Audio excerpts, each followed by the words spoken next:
What's up, folks? So here we are, episode 25. And as we said today, for the first time, I think in ever podcast history, at least the way I ended up looking up was, today will be the first time ever that an actual podcast has a fan appreciation show. And what does it mean? Well, it doesn't mean because you guys are the ultimate fans, of course, and we appreciate and love you guys for tuning in every single week, but more so because we want to celebrate, of course, what the Eagle season hasn't been for many of folks. Maybe because we just want to have fun tonight, and it would be just a lot of fun to connect with you guys. We do have two guests, of course, Ryan Neff and Joe Sharp, and they are waiting to come on. They're going to do their impressions, and we're going to have just a lot of fun tonight. I know that I saw Joey B in the comments making his comment about 3 hours ago, so we'll bring up the comments very soon. Eagles, of course, playing DCU. We know the Giants beat the Cowboys. So at this point, we're going to see what the Eagles can do against DCU. Everything can't go out on a negative note, so we're going to try and uplift everyone's spirits as we are now into the Happy New Year 2021, and Happy New Year's to everyone, of course. We hope that everyone had a safe and great holiday and New Year's Eve, even though it was a lockdown, and according to the government, they wanted everybody to do everything virtually, so hopefully everyone enjoyed themselves, that they have fun. But of course, we will get the show started. We're going to have, again, impressions. We're going to have Merrill versus Merrill tonight, which should be pretty good. And I did hear a preview of one Merrill, and I got to say, it'll almost make you really think that you're listening to him on 94 WIP. So stay tuned. We're going to have you guys all the way up until game time. We're having a lot of fun tonight. It's just all about you guys. So let's get the show underway. I'm Angel, and this is Broad Street South Sports Talk.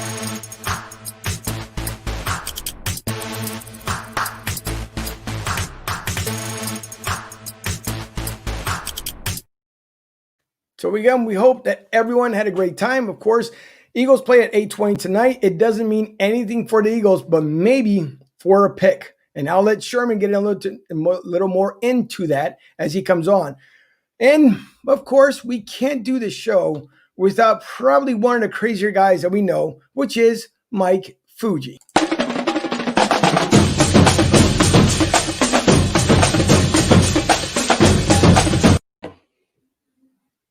Mikey, how are you? In appreciation of episode 25, week 17, the finale, the Washington team against your Philadelphia Eagles. Yeah.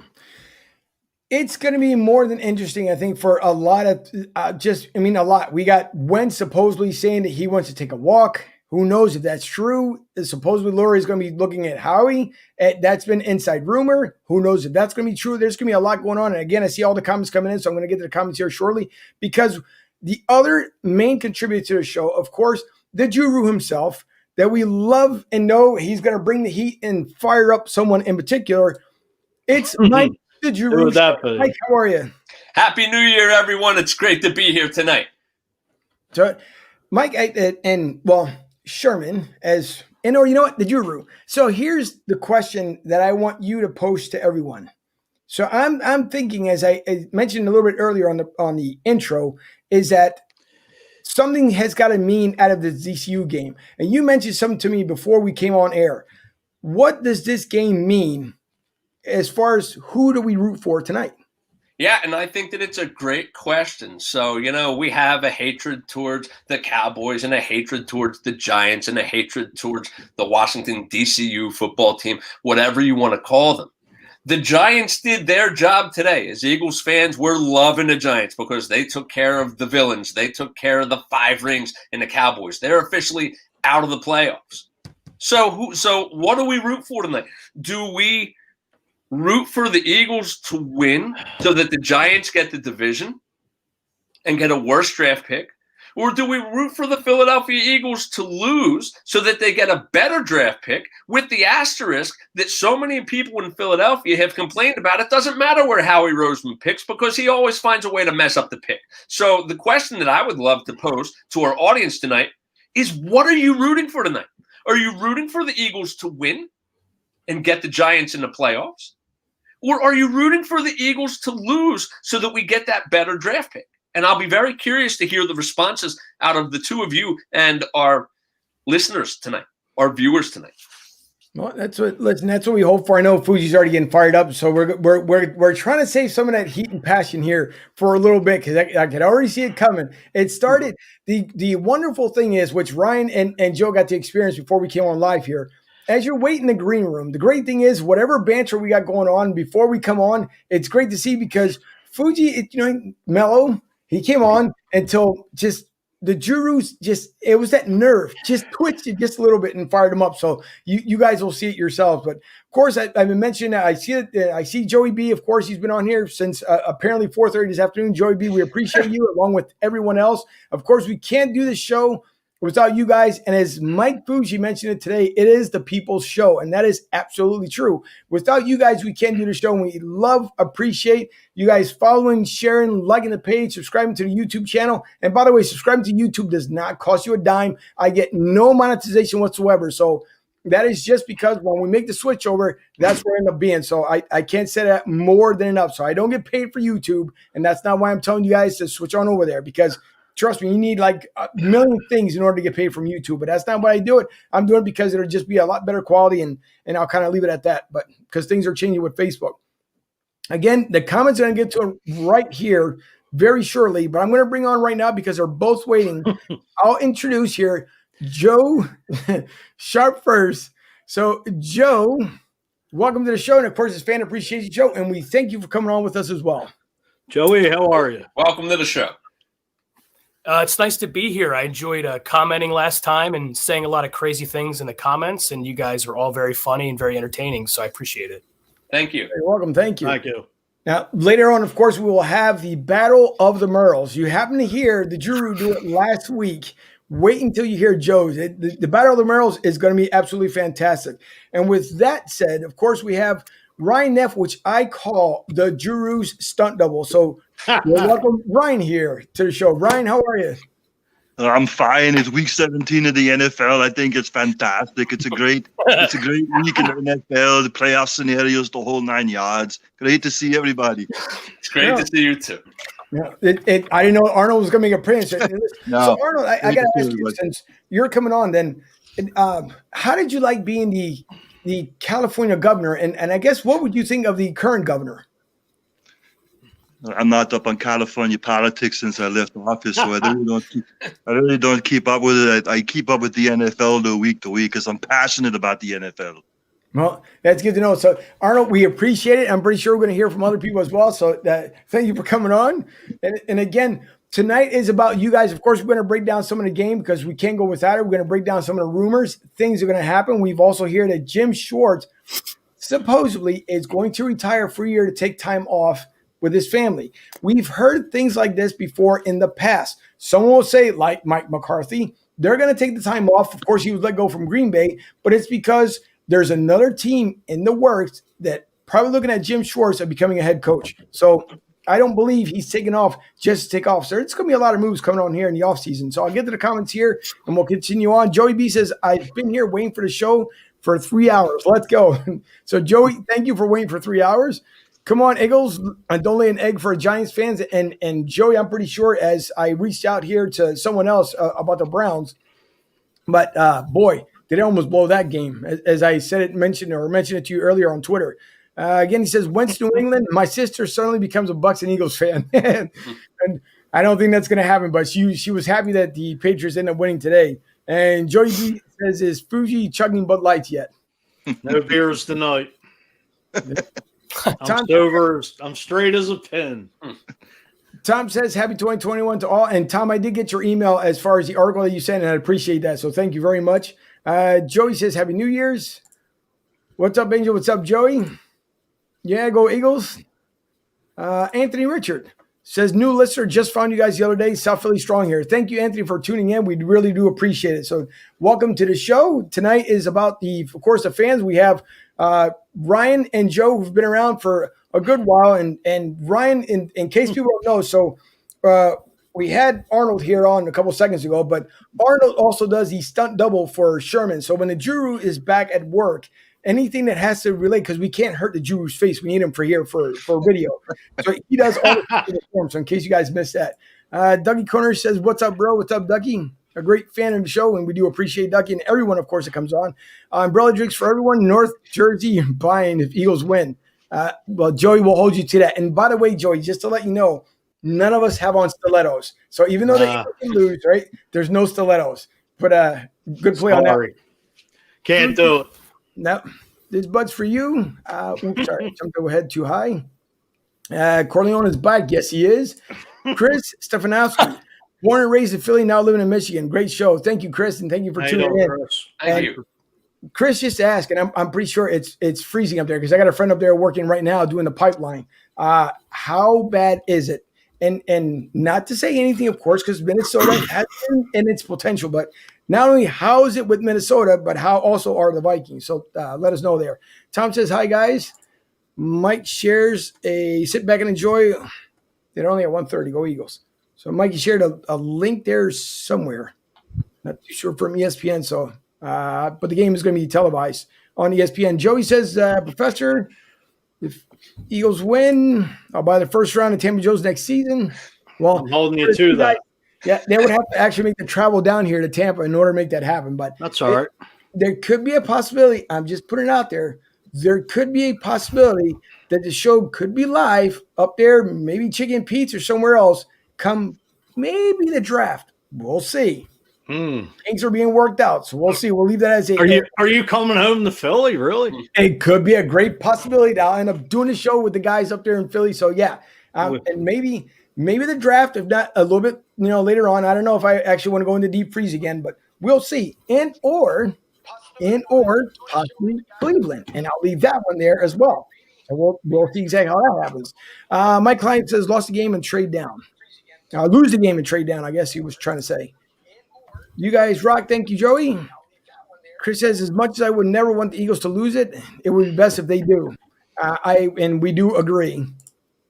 Yep. Tom says Eagles win because of one draft pick is not going to make the Eagles better. Well, man, that's the great debate. And I'll leave between the two here that they're about to get a rise out of it. So we'll see. Matter of fact, Merle on the Joe side, I would like to get Merle's thought on, will one pick make a difference? I believe that I think that one draft pick could really help Doug Peterson deal with what's going on with the Philadelphia Eagles. I think maybe the defensive side of the ball to help Fletcher Cox, or maybe a quarterback or something like that. The time now is 7:35 on 94.1 WIP. Brought to you by Novacare and Tyson Cake. Tyson the way you live. Well, thanks, Nice. Merle. We do appreciate it. Yes. No, you know what? I got a better question for Arnold. If Arnold's still around, I'll get him later on. David Sherman says, and by the way, the Shermanator family, we hope that you guys, of course, had a great Hanukkah. We know that you guys end up celebrating it, and we do appreciate it. Also, hopefully you guys had a happy New Year as we turn into 2021. And David says, go for the win. If we can win under these banged up conditions, that we can win the Super Bowl next year. Listen, I will continue to say things are going to get really interesting here in a matter of probably days versus weeks. Does Fuji do his own oil changes? Every 3,000 miles, I change it. Sicilian special. Okay. There you go. That would be the special. That's the Vito special. Let's get it right. The Vito special. Joey or Ducky says, I would like to get a better draft pick. Joey B says, Joe, is that Dave Letterman, the new bottom left guy? Come on. So that's a good one. I'm being replaced.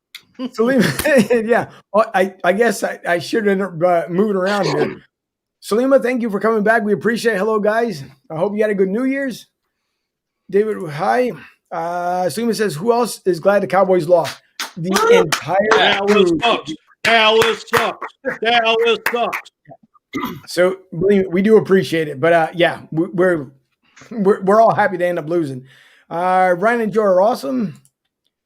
Facebook user ESPN video clip. See, now the only thing with the video clips, I can't click on them, and nor could anyone else. So I'm not too sure what you guys are trying to do as far as the video clip here. Barbara says, "Hi guys, Ryan, woohoo! Hi Barbara. Again, the voice of the Juru, the better half, is Barbara. So Barbara, Happy New Year's." Joey B says, "What position did Fuji play in high school?" D-back. I played left out. Look, Arnold, see, this might be a good question for Arnold. So we know that you were a weightlifter, and that's how we pretty much got to know you. We know you're with Maria, and hopefully that's still going well. I'm not too sure how that's going. And, that's a personal matter, so we won't get too personal with you. But did you play football along with weightlifting? I did not play football. I just lifted weights 24/7. Get up, you lift weights, then you go have a break, you have a meal, and then you get back into your workout, then you do a 3 to 4 hour workout, then you have dinner, then you lift from like 7 to 11, then you get 8 hours rest, then you start all over again. Thank you. We do appreciate it. At least we know you still have tons of muscles. And by the way, we're up to what's the I'll have to get back to the movie quote. There's a movie that I know you guys are all together with, but I know the Terminator is a big one. Are we going to see, I guess, a Terminator? What are we up to? Terminator 7, Arnold? I lost count because of all the stuff I did from the past. I can't even count up to 4. So, Tom says, awesome. We appreciate you, Tom, for coming on, of course. I would go for the draft pick. What do you think? So I'll leave that up to you guys. Absolutely. Draft pick. I mean, Howie, he could screw that up, but got to go for the draft pick. No. These guys are paid professionals. These guys are paid professionals. They got to go and do whatever they can to try and win this game. All I've heard in Philadelphia in the 25 episodes on this show is it doesn't matter where the Eagles pick. Howie Roseman always finds a way to mess up the pick. So it doesn't matter if the Eagles are picking 3, 5, or number 1. No. But this team has so many holes. This team has so many holes. And they're going to be able to fix. What's the matter with you? They're going to be able to fix the holes no matter where they draft. Because they're guaranteed last place. They got too many holes to fill. What's the difference when you got a lot of guys playing for jobs to play their last game as an Eagle? Maybe it's Zach Ertz. Maybe it's Fletcher Cox. There's plenty of guys here. I think you just turn the roster over and you got to rebuild. Let me ask you guys a question just real quick as pertaining to tonight's game. Right. Would you rather see the Eagles just tank and get a better pick, or would you say, well, the hell with it, we're just going to go for it and let's just win the football game and get all the scrubs in there and see what they have for next year? I would rather see the Eagles win tonight. I don't think that moving up a couple draft slots is going to make that much of a difference, especially with Howie Roseman's track record. That's just my opinion. And I don't know how the listeners feel about that, how the viewers feel about that. Obviously, if the Eagles lose tonight, they get a better draft pick, and mathematically, I get it. But Howie Roseman's track record, just look back to last year when he ended up drafting Jalen Reagor over Justin Jefferson, and somebody on Twitter has already talked about it being a historically bad pick. I don't know if it's ready to be a historically bad pick yet after 1 year. But I would say, you know what? These guys are paid professionals. Jason Kelce might hang it up after this year and let him go out in the bang and try to win this game. That's my opinion. Fuji to you. Well, Justin Jefferson's the number 1 receiver right now with 1,200 plus yards. I mean, he was right there for the Eagles for the taking. Probably could have helped Carson Wentz out a hell of a lot this year. But hey, back to what you were saying, Ryan. Let the young guys play and see what you got. The Eagles are basically playing for pride, but like I said, you're picking anywhere from the 3rd pick to the 10th pick. I would just get the highest pick you can get at this point, and whether Howie's going to screw it up or not. And Ryan, can we just get confirmation, because our viewers might not be able to see it? Is that hat that you're wearing tonight repping the Washington football team or the Kansas City Chiefs?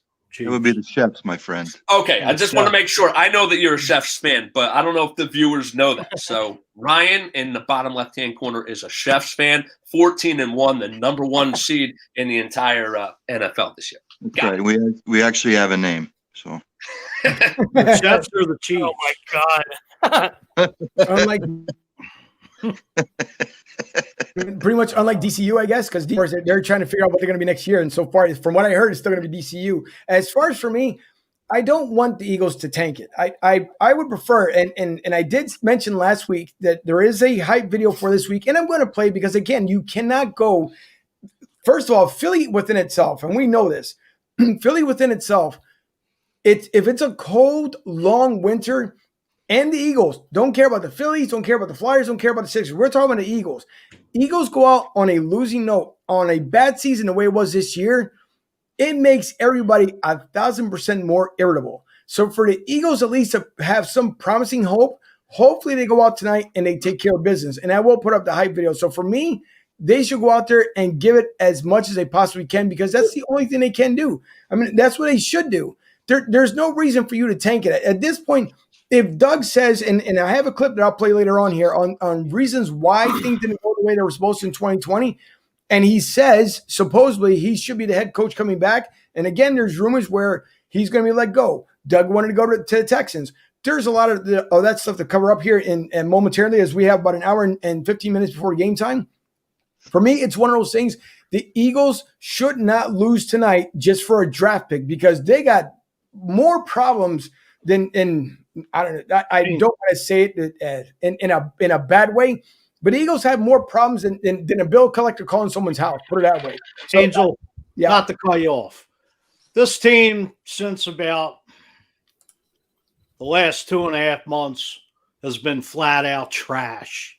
This is probably the longest year since 1998 when they went 3-13, or maybe back in 2012 when they dropped 7 or 8 straight the last year of Andy. But I mean, it's to me, I'd clean house and just get rid of everybody. Joe, I'm sure the consensus would be that way too. But Jeff's too damn loyal. It was too damn loyal to Joe Banner. So I'll keep Howie around for God knows however long. Doug will get one more year. Schwartz is a scapegoat, which that's been the rumor anyway. So I don't know. It's a flat out disgusting joke.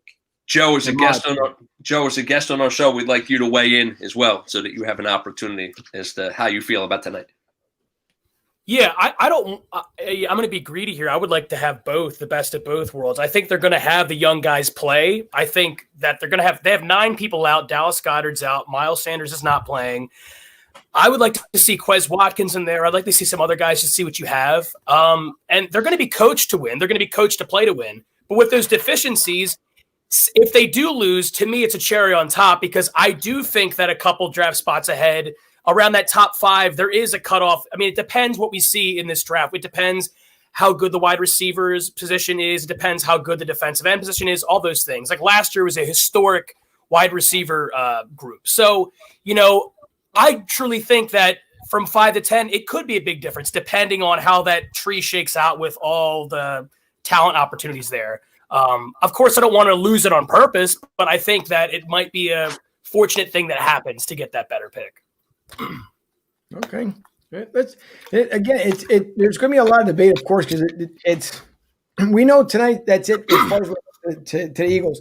I think even come tomorrow, which we know in at least in NFL history, usually the Monday follows the regular season is considered what, Black Monday, when they start getting rid of all the coaches and people they don't want.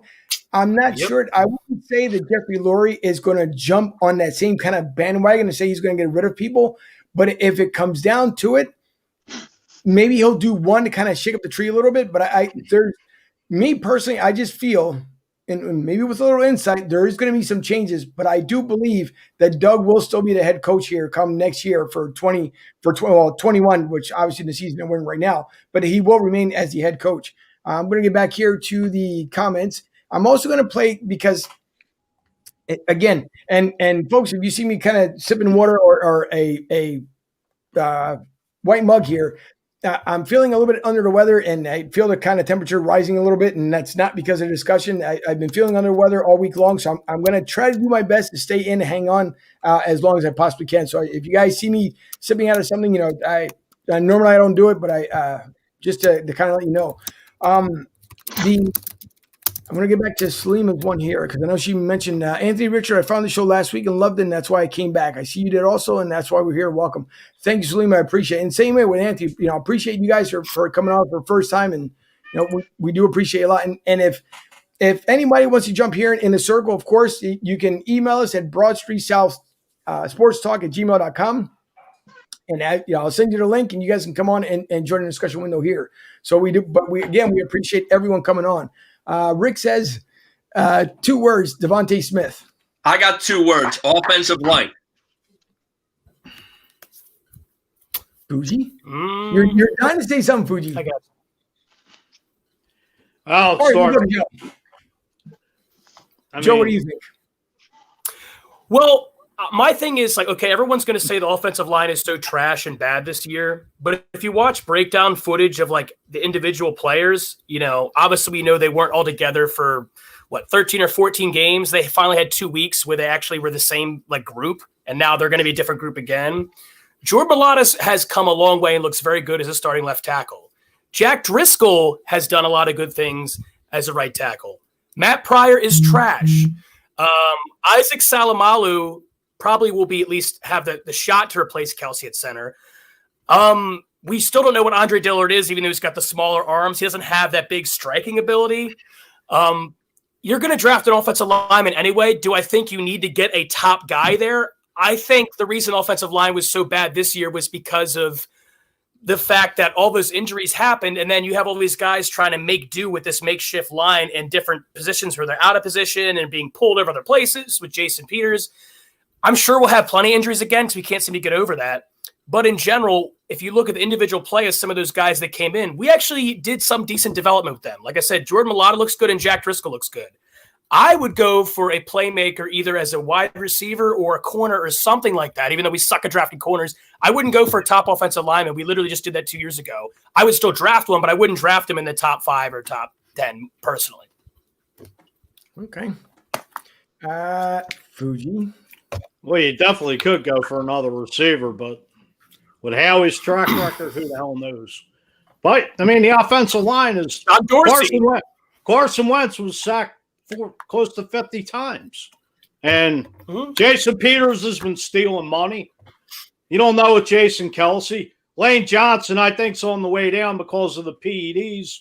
Brandon Brooks has been hurt 3 times out of the last 2 seasons. I mean, what do you really have? You have Isaac Salamalu, who's been up and down the last couple of years. And that's the reason that I would go with offensive line, because no matter who the quarterback is for the Eagles, whether they stay with Wentz or whether they go with Hurts or they decide to go and make a trade to get another quarterback out there, I don't think that Philadelphia and the management is going to have enough confidence in whoever that quarterback is, and they're going to need to protect that player. And the way that you protect that player is with the offensive line. And I know, Ryan, you played quarterback in high school, and I'm sure that you can attest to the fact that so much of the success of a quarterback is based upon the play of that offensive line. I believe in the offseason, the Eagles are really, especially upper management, are going to have to sit down and pinpoint where the major specific needs are, whether it's through the draft, whether it's through free agency.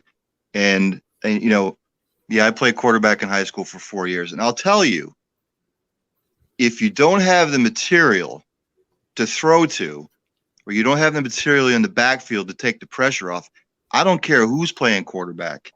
You are going to press. You are going to try and do too much. And I think that's where the disconnect between Wentz and Peterson came into play, because I don't think Peterson put Wentz in the best possible scenarios to make him succeed. To be quite honest with you, you've got to tailor your game plan to what you have around you, specifically when it comes to the quarterback spot. And if you don't have the offensive, I mean, Alshon Jeffrey is a shell of himself. Deshaun Jackson gets hurt with a hangnail. And the other receivers are serviceable, but they're not spectacular. So management really has to decide going forward in the offseason, what are our specific needs that we really need to upgrade like fast so that we could succeed going forward. Well, if you look back in 2017, the Eagles had a 3-headed monster of a running game with Garrett Blunt, Corey Clement, and Jay Ajayi, where Doug just gets away like Andy from running the damn ball. I mean, how do you expect to have a balanced attack? I mean, the pass sets up the run, basically. You don't have a legitimate offensive coordinator. Doug's all over the place. I mean, you got Press Taylor calling plays. You got Scangarello putting in plays. You got Marty Morningway. No wonder Wentz's head's all screwed up. No offensive line getting his ass kicked up and down the field. I mean, it's a joke.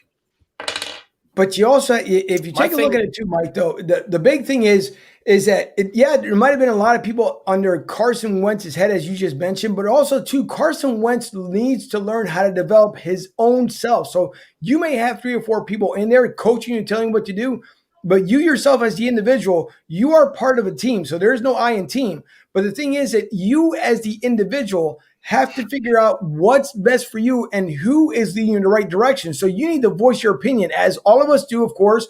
The Monday morning quarterbacks, whatever else that people like to call, themselves, broadcasters, podcasters, fans, you name it.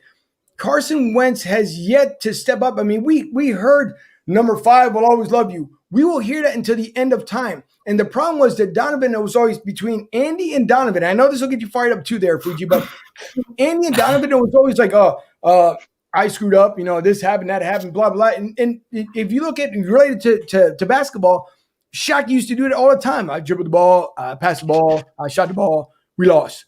It's almost the same way. Carson has been to the point where he has no idea what he wants. And again, the rumor continues to escalate that he wants a trade. By all means, if you feel that you're not to be fit here in Philly because you can't tough it out, then don't do so. Take the trade, go somewhere. I go to Jacksonville. They need a lot of help. I won't visit you in Jacksonville, but go to Jacksonville and let me know how it works out for you. Well, if you remember 3 weeks, I said on this very show, is Carson Wentz thick-skinned enough to play in Philadelphia? Coming from North Dakota State to Philadelphia, the greatest sports town in the world, playing in the northeast corner of the country, New York, Boston, Philly. I mean, how harder can it get for any? I mean, the media's Eagles 24/7.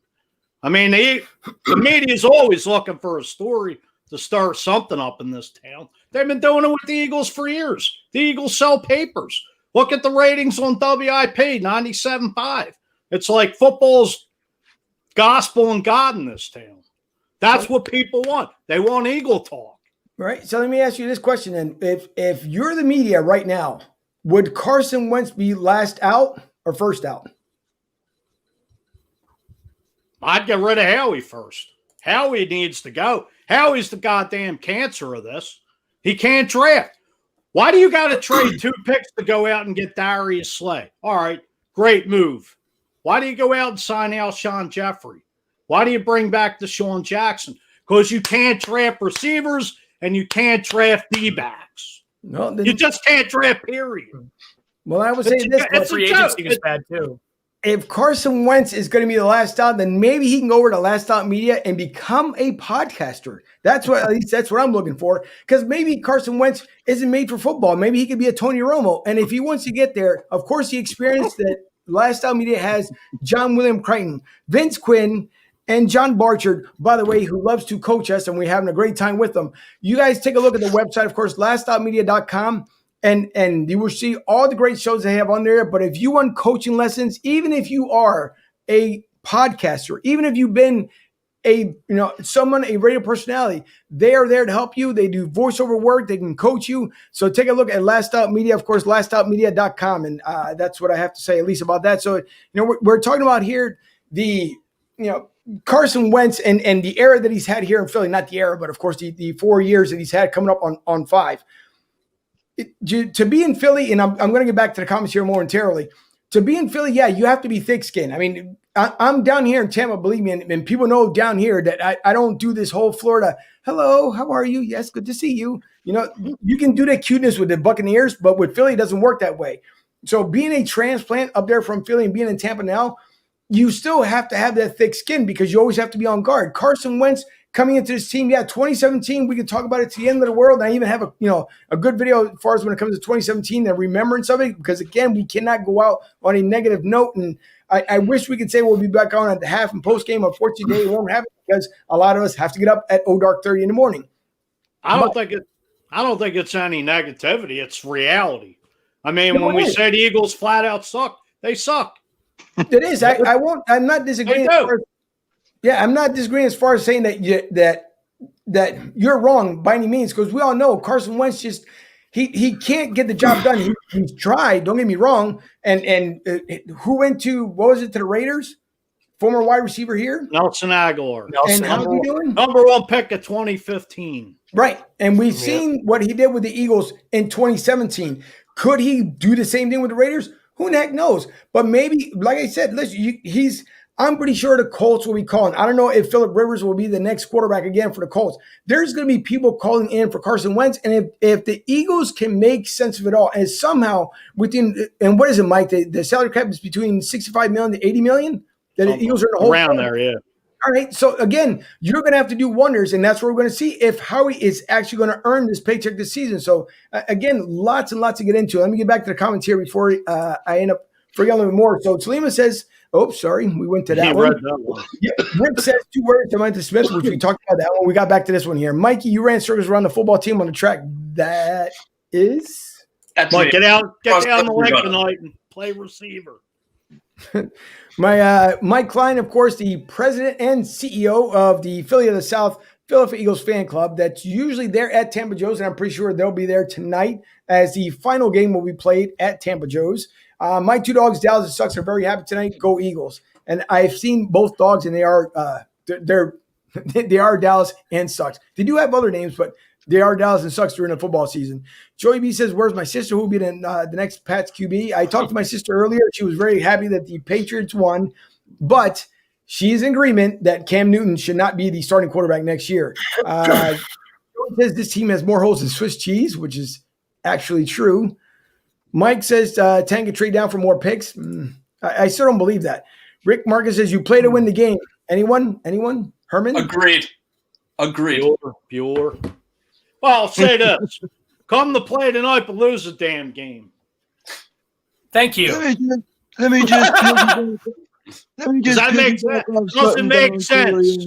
Fuji Corleone.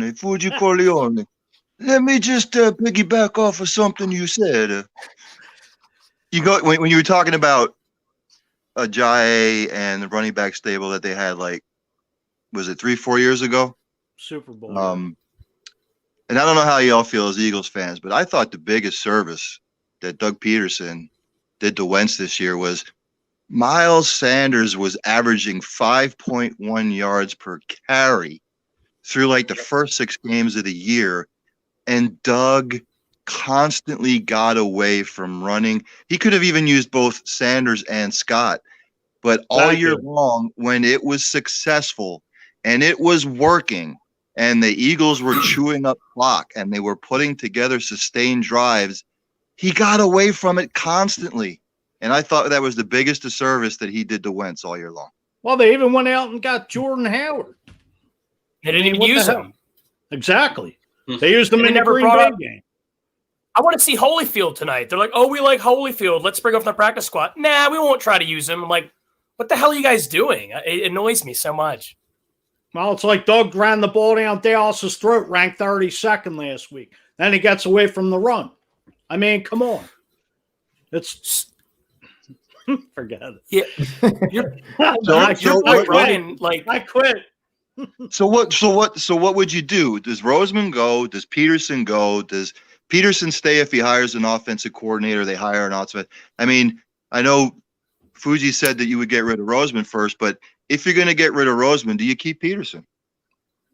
I'd say clean house and just get rid of everybody. That's what I would do. I mean, you bring in a GM. How do you know he's going to be able to work with Doug? I mean, a GM's going to want to bring in his own head coach. Yeah, I disagree to a point. Or do you? I'm sorry. Just give Doug another year and evaluate him for next season. So, who's trying to talk first?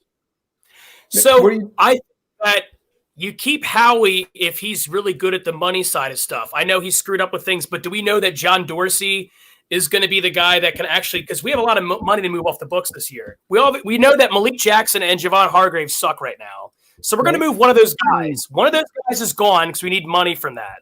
So are we confident that John Dorsey can do that? Yeah, I want John Dorsey to draft, and I think you're right. If we don't get rid of Howie, he's probably going to sneak himself in there to do drafts. With Doug, go ahead. I was going to say thank you for bringing John Dorsey to the table. He was actually hired he was brought in to be a consultant for some reason. Well, he should be the one making the picks, and Ryan would know more about that because he set up the Chiefs pretty well, and he also set the Browns up pretty well with picks. With Doug, I think if you decide you want to get rid of him, well, good luck finding another coach that you know people are going to play for. Doug is annoying and frustrating because he doesn't, it seems like the basic stuff like run the damn ball, Doug, do this, Doug. Like in that last game they played against the Cowboys, I knew it right when they stalled out. You guys talked about this last week. Okay, they stalled out and went for the run, and they on third down they didn't get anywhere. He's like, oh, I guess the run game doesn't work. I'll stop doing that. So yeah, a good offensive coordinator would help him, but he really has to listen. But just if you get a new coach in here, it doesn't mean that they're automatically going to want to play for Doug Peterson. It's hard to find a coach that a team wants to play for. So I have no problem with Doug being the guy that kind of coaches to let someone else take those reins, but it's the catch is he has to let them take those reins. I think if you clean house completely, then prepare for a couple of pretty bad seasons in Philadelphia. Yep. So with that being said, we got our Super Bowl in 2017. Are you willing to accept that for another 3 to 5 or more potential bad years? Ultimately, Carson Wentz proved himself to be a prima donna. He's the classic type A personality saying that he doesn't want to be a backup, and now he wants to be traded. And I think at times, like, it was a divided locker room. As Foods, you've talked about it so often that in this abysmal season that the Eagles have had, that it's been a divided locker room. And a lot of that could be because of Carson Wentz. Rather than saying, hey, Hurts is doing a great job, here he is coming out saying, I don't want to be a backup, I want to be traded. So if it's a discussion of who's going to go, Wentz or Peterson, Wentz is going to go. You're going to clear some money off of the cap. Maybe you'll get a nice draft pick out of it as well, and play a last place schedule next year and be somewhat competitive. And you keep Peterson. That's just my opinion. I'm sorry, I'm fidgeting here, guys. I just looked up at the TV, and Houston's up on Tennessee. Wow! I saw the Colts were up 27-14. Houston's up 35-31 with 4:20 left. Tennessee's driving, but Houston came all the way back. That's Green Bay. Green Bay's up 35-16 with 2 minutes left. To answer my wife's question, Doug P is fine. He's not going anywhere. That's just what I think. All right. I agree. Good thing you answered that one. Salima says, I think our coaches need to use the guys on the bench and see what they can do. And yep, I think that's been the great debate this year, Salima, and throughout the season. Doug supposedly was supposed to hand off the plays to, according to how he wanted, he was supposed to hand it off to someone else. Whether it happened or not, no one knows because we're all kept in the dark. I think the best person probably can give us that answer. And I also believe that we asked Brandon Lee when he was on with us about 2 weeks ago the same question. And Mike, if call me wrong, but I don't think I remember him mentioning anybody other than Doug doing the play calling. Well, he did say something about Press Taylor was handed the reins to call some plays. Yeah. But then he piggybacked and said something about Doug went back to the play calling. So Brandon Lee Gowden would know more so than any of us. Just reporting for the Eagles. So Tom says, do they draft a corner or safety? Corner. You have Kayvon Wallace. You also have Grayland Arnold and other guys to play with. I know it's not much, but corner definitely more important. Yeah, because that Slay signing was that spectacular, wasn't it? Sure, yeah. No. Yeah, he wasn't. He I don't think he played bad. It's kind of up and down with him. That was, he got burnt, but his schedule was playing like every top receiver, like the best. Like in the league. Oh, you got this guy, you got this guy, you got this guy. He didn't have like great interceptions and stuff, but Devontae Adams, DeAndre Hopkins, step up. It's a DK step up for us as Metcalf. Eagle fans. As bad as it might have been in some moments, it's still a step up for us. We're used to like both corners getting burnt all the time, so it's like, okay. The last solid corner they really had was Asante Samuel. And how many times did he get burned on the? Well, I don't know how you guys feel about this, again, being Eagles fans, but every time I'd be out like watching the games with obviously all Eagle brethren, the three things always came up. Doug doesn't run the damn ball, our offensive line stinks, and there's no depth at wide receiver. Well, this receiving core has been trashed since 2017. I mean, you went out, you got Torrey Smith, you signed Alshon Jeffrey to a 1-year deal. Aguilar was still Aguilar. I mean, it's been horrible for years. Well, yeah, it's been picks and then also old guys. So like Mac Hollins and stuff like that didn't work out. And then it's like, I actually liked the Jalen Reagor pick. I just didn't like it that high. I saw highlights. I actually wanted them to draft Jalen Reagor. I think he could have got him in the second round. I agree. I don't think he's completely done yet or anything like that. No. I'm pretty sure Sega Whiteside is done. He's toast. Jeffrey needs to go. I still like Greg Ward, but I don't think Greg Ward's good enough to be a true number one in the slot. He's good at some moments, and in some moments he doesn't create separation. So it's like you're playing this game kind of like with corners. You still don't have your full meal cooked yet. You're like, ugh. Another problem this organization has, they can't develop talent. They've drafted guys that gone elsewhere. All right, let's go back 10 years. I don't know if anybody remembers King Dunlap. Like 6'8", almost 7 foot left tackle, was a Pro Bowler for the Chargers. Mm-hmm. Just an example. I mean, you draft Danny Watkins, reach. Marcus Smith, reach. Like, oh god, no Marcus Smith. I mean, there's a bunch of other bums out there too that you can look back in the archives of the Eagles drafts. Just flat out trash. Would you keep Ertz and Goddard both, or would you see what you can get for one of them? I guess you got to really. I guess you really got to see what you could get for Ertz. I mean, Goddard to me, I don't know. I think in a way Goddard's a little soft. But the problem he is, seems like he just can't stay healthy. How much could you get for Ertz though? Yeah. Because at But this he can point, actually block, and Ertz can't. Right. That's the only thing of it. Well, that's what I mean. Do you keep both? Because, and that's another thing that I had a big problem with Peterson. When both of them are healthy and they use two tight end sets and they were both on the field together, they seem to have a lot more success than just running one or the other that was in there. And all right. Now Goddard has a propensity for getting hurt, and Ertz the last couple seasons also seems to have a propensity for getting hurt. But when they were both healthy early in the year, they just seem to have a lot of success using the two tight end set. I agree. I think that the Eagles need to go youth movement. I mean, thank you, Zach Ertz, for everything that you've done for this city. But if the Eagles can clear some cap space and move him to a team where we can get a draft pick or a viable player come next year when the Eagles are playing a last place schedule, they can become a significant team next year very quickly. Very similar to 2017 when the Eagles won the Super Bowl. They were playing a last place schedule. And Fuge, you brought it up earlier about does Carson Wentz, is he able to be thick-skinned enough to play in this city? Well, in 2017, when he should have won the MVP, as Fuji has said so many times, he was thick-skinned enough during that season. Well, he was a guy. He was a guy. He never took no for an answer. Well, of course, he was put up on a pedestal. He got us to 11-2 before he tore his ACL in the Rams game.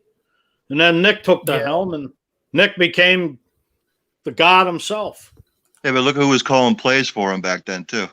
Mm-hmm. Mm-hmm. Right. Well, plus they were running the pass option for Nick Foles, which they went back to the Chip Kelly era, seeing what Nick Foles' strengths were and his weaknesses, and they put the strengths of the plays for Nick Foles in.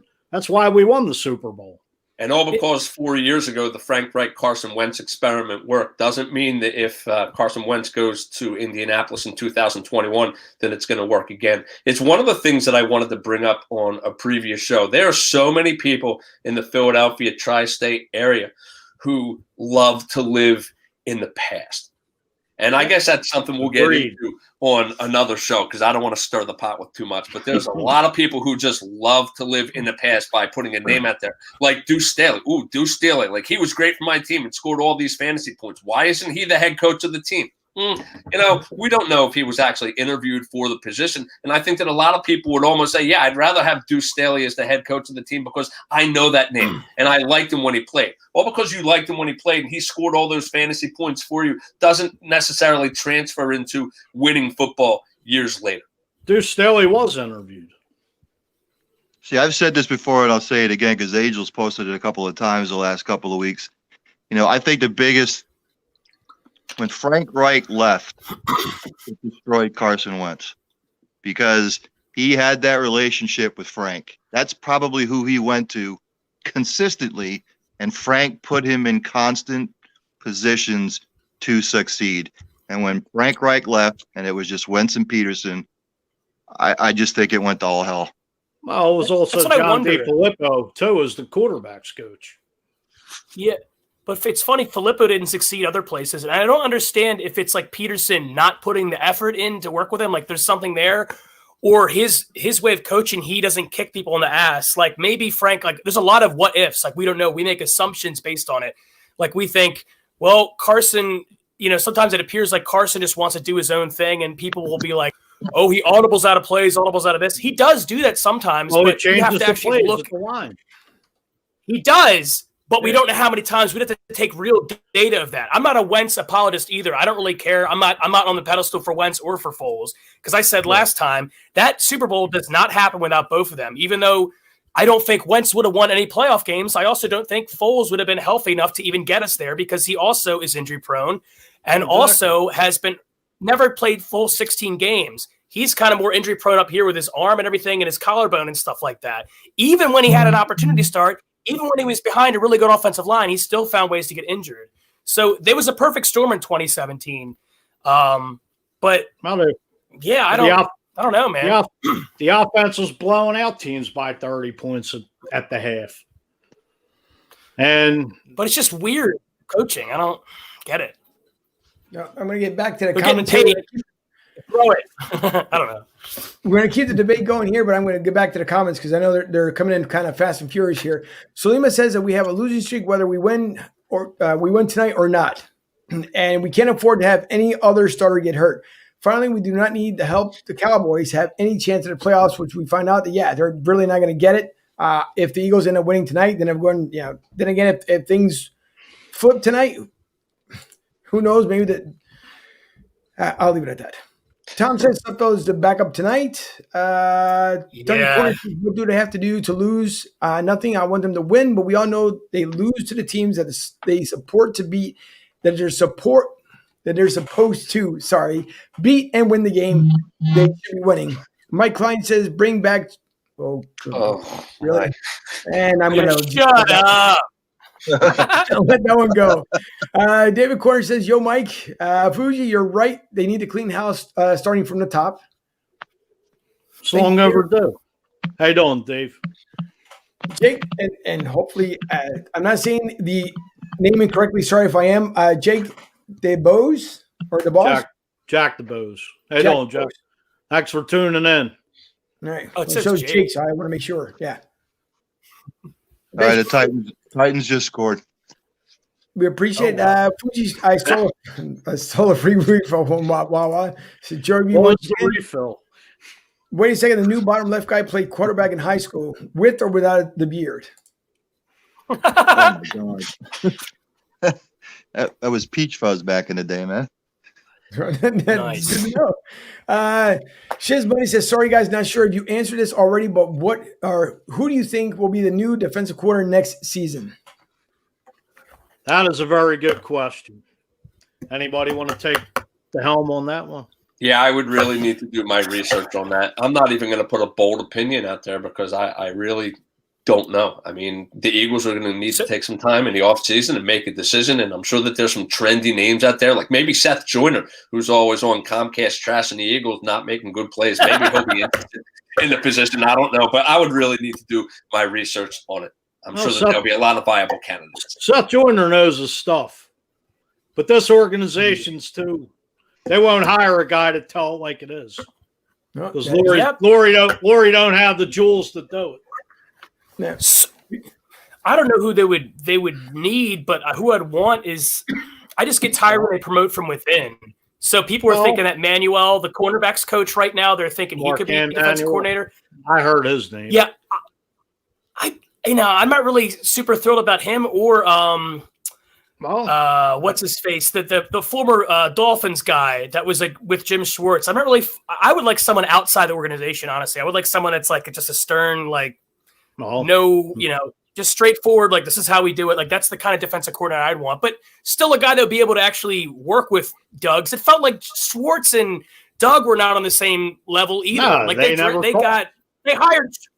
hired Schwartz first, and then they had before Doug. they hired Doug. Yeah, And the great thing about So this show, just to all of our viewers, make sure that all the viewers understand we're not experts, right? We're a couple of dudes talking football, and we have some knowledge about some things, and we want to entertain the people out there, and we value your comments. So when the question comes up that whoever Shiz Money put that up there about who do you think the DC is going to be next year, I don't know, because I really haven't done the research. And the fact that the five of us don't have a definitive name at this point, just understand that's okay, because we're not experts. We want to be the voice of people in the tri-state area and beyond who are interested in football, and throw some names out there so that we can talk about that person on a future show.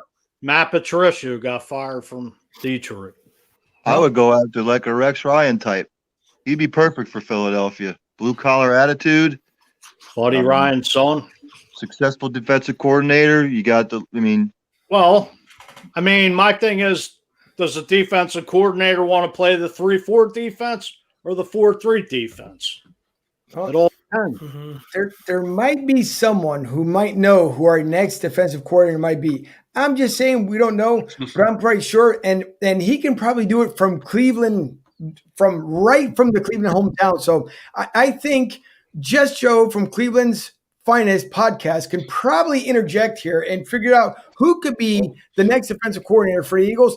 But Joe, also, congratulations to those Browns, as we knew that the Browns could end up pulling it off. So the dog pound came through. What's up, Joe? First time since 2002. Congratulations, Joe. Congratulations. Thank you. So, Joe, the question that was posted, and by the way, if you guys want to see Just Joe do his sports report, and CFP, if I remember correctly, CFP Sports on Cleveland's Finest podcast, give him a listen. You guys, you want a different spin on a podcast, take a look at Cleveland's Finest podcast. And you guys are on at Wednesday night at 6 o'clock, Joe, if I remember correctly. Do you have his mic on? Can you hear us? Yeah, no, I'm right here. I can hear you. No, I'm actually in Cleveland right now. I was at band practice and I watched the game over there, and I'm excited. Everybody here's excited. My Facebook's blowing up with excitement. So I'm really happy for them. Hopefully everybody stays healthy, and we can either the Steelers, Bills, or the Chiefs. I really think the Browns have it in them to win one of them games. So that's my opinion. That's right. Well, I know Dave Wallencheck earlier we went kind of back and forth a little bit on Facebook, and I did say that the Browns were going to pull it off, and I know Dave, I also said that the Titans were going to be maybe the sleepers coming to playoffs. But Joe, of course, you've been talking about the Browns all season long and saying that the Browns were going to get there, and finally, of course, they have gotten there. They have to play Pittsburgh again come next week. So, of course, we can fast forward and say it's next Sunday or next Saturday. However they're going to line up the games here. Who do you believe wins the matchup again come next week? I think he might be frozen. Probably. I think he might be frozen. I would probably give the nod to Pittsburgh. I would give the nod to Pittsburgh in that game just because of the experience. I know, and Ryan and I have talked about it before. A couple weeks ago, we were talking about how has there ever been an 11-0 team to not make the playoffs, because Pittsburgh was looking pretty bad, and they have problems with running the ball. But, I would, if Pittsburgh ends up playing Cleveland in the first round of the playoffs, I would give the nod to Pittsburgh just based upon experience, and they'll find a way to win. Baker Mayfield and Cleveland, give them credit. I don't think anybody expected them to do what they did this year, and they do something that winning football teams do. They run the football.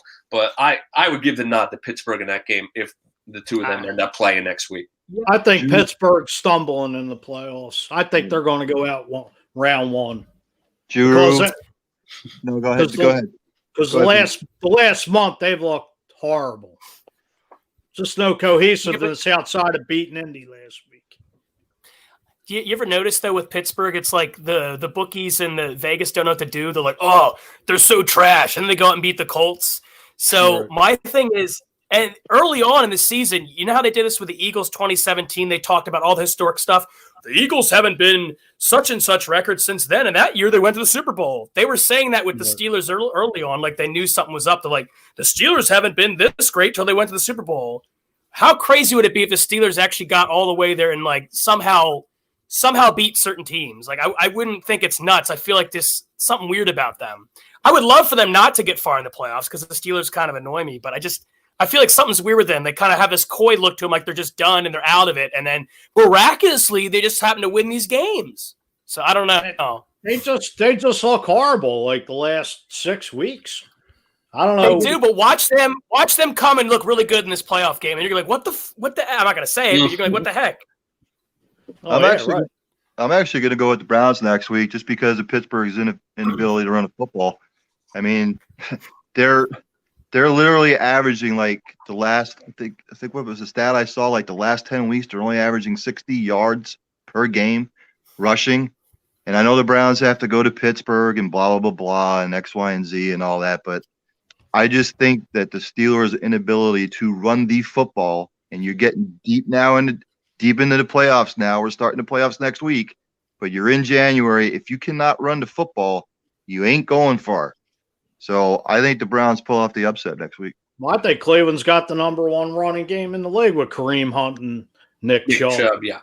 I mean, on defense, Pittsburgh lost Devin Bush and they lost Bud Dupree, which is two studs on that defense, and probably just took a lot out of them with this, losing those two guys.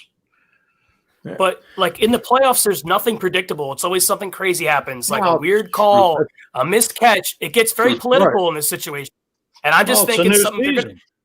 They're going to have a storyline of like, oh, the Steelers are out or they're not going to do anything. And then they're going to win. And everyone's like, oh my God, they're in it. That's just the feeling I have over it. I just have that. I would love for the Browns to beat them. I'd love for them to crush them, to be honest with you. I don't see it happening. I would love to be proven wrong though. I'm going to bring up the other comments here before because I know there's still a bunch here to go through. Michael Davis says, watching Hogan's Heroes and not the garbage the Eagles putting on the field. And I'll bring him a clip here in a little bit as far as what Jim Schwartz said about his defensive squad this year. Shizzy, he says, sorry, guys, not sure if you answered this already, but we went through that one. No, Shizzy, someone else has that same question. Oh, he did from Facebook over from YouTube and over on Facebook. So the answer was at this point, we have no idea as we have to do the research. Unfortunately, Michael Davis says Juan Castillo. May not be bad. Nice. Fuji fired up tonight. Joey B put Fuji on defense tonight.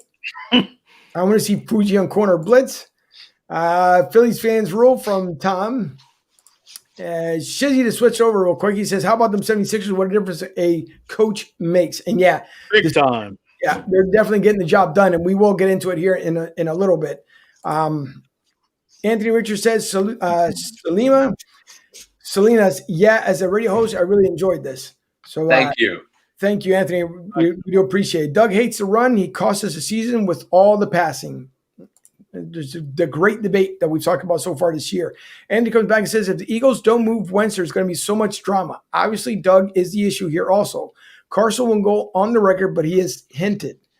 And we know that Carson says he doesn't want to be here, but again, it may not be up to Carson, but we'll see what the front office is going to do here as the Eagles are less than 24 hours for that season coming to a close. Jake says Doug has to be tough and step up in the play calling, which we do know Philly fans need an XFL team. No. we Arena League and we're good. Slim says that's exactly what happened. Doug quit on the run game. Even when he had the lead by running the ball, he would come back the second half and start calling passing plays, which resulted in interceptions, drop passes, etc. A loss, shaking my head. Joey B says, bottom right guy looks like the guy that hacked my computer's network. Well, I'm bottom left now. Oh, there we go. I'm the new bottom left guy, I guess. Huh? Yes. BLG. Yeah. Tom says Eagles have no deep threat. Salima says maybe we need new team doctors to help our guys stay healthy. It just seems like our guys are consistently hurt, and that's been pretty much a year in a row. Yeah, so we hope that's going to change. Well, the Eagles have been the most injured team since 2017. I know that question has come up about the trainers, the doctors, whoever. And I don't know what the hell is going on down there at the NovaCare, but even a doctor wouldn't help Deshaun Jackson, guys. No. That's very true. Yep. Deshaun will be gone. Nick Foles nor Wentz can play a full season, according to Tom. Very entertaining. Thank you, Tom, so much. And Tom, of course, has been with us. Tom, Shizzy. Who else am I missing here? Joey B. Wentz has played a full season twice. Oh my God. Last 2 years. Yep. All the guys have been with us Like I at the very said, he played beginning. 3 times. Dougie says, what do you yell when want to happen for the Eagles? Win the game What do tonight. y'all want? Win the game tonight. Instant karma. Win the game. Play the game right. Find a way to win the game. Instant karma. You That's tank, true. that'll come back to bite you. Why's that? Slim Try says to score win. predictions for tonight. We're going to get that to a little bit later on. Slim. We don't kind of want to give it away because we still got about at least half hours and change before it starts. Jake says, I'm Jack's son, Jake. Okay. So How Mike you was doing, right. Jack? Thanks for tuning in. And David says, hi, guys. Juru. Strizak, how are you? I How are you?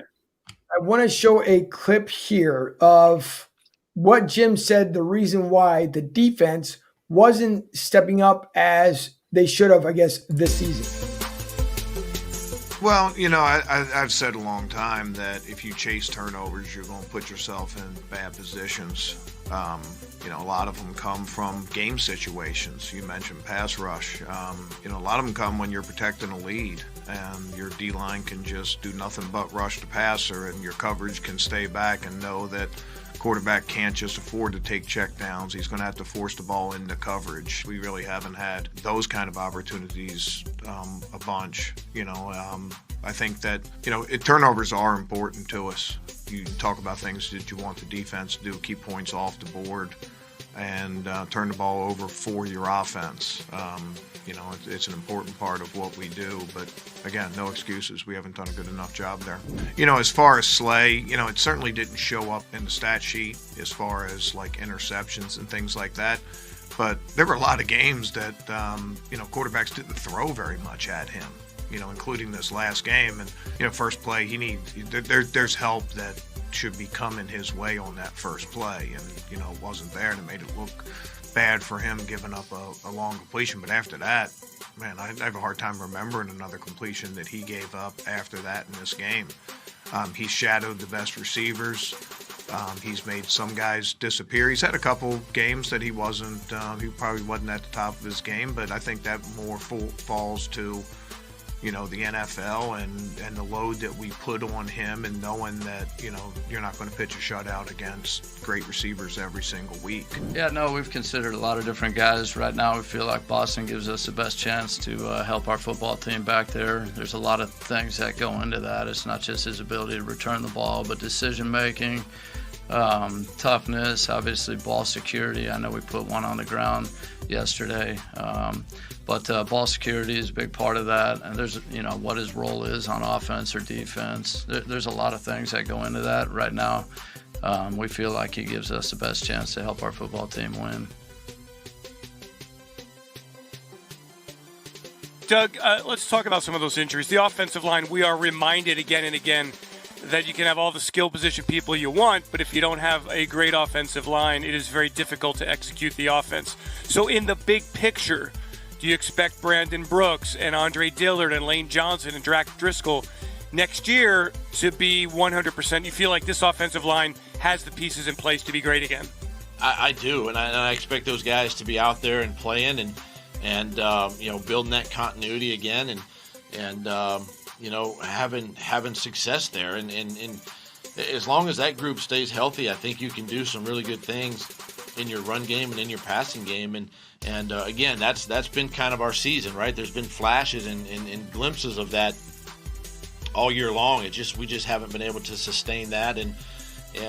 But yeah, I'm very optimistic that those guys make a full recovery. They return to playing dominating football, and that's the encouraging part of moving forward.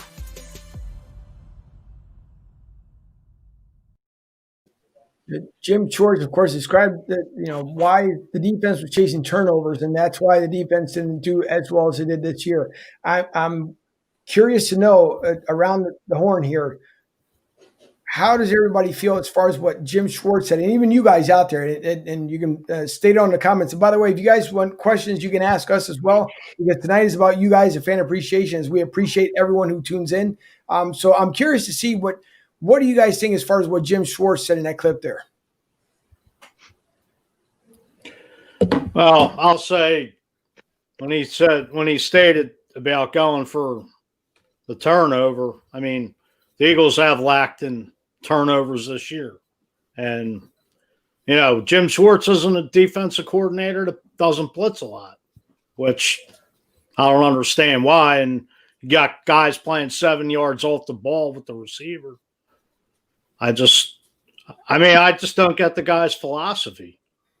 I mean, I know the Eagles were close to being ranked 10th in defense this year, but it's been up and down with Jim Schwartz for the last, when you say the Eagles go in the Super Bowl and give up 33 points and, you got a shootout with Brady. It's, I think after the 2017 season, defense has figured out the Eagles' blueprint with Jim Schwartz's scheme.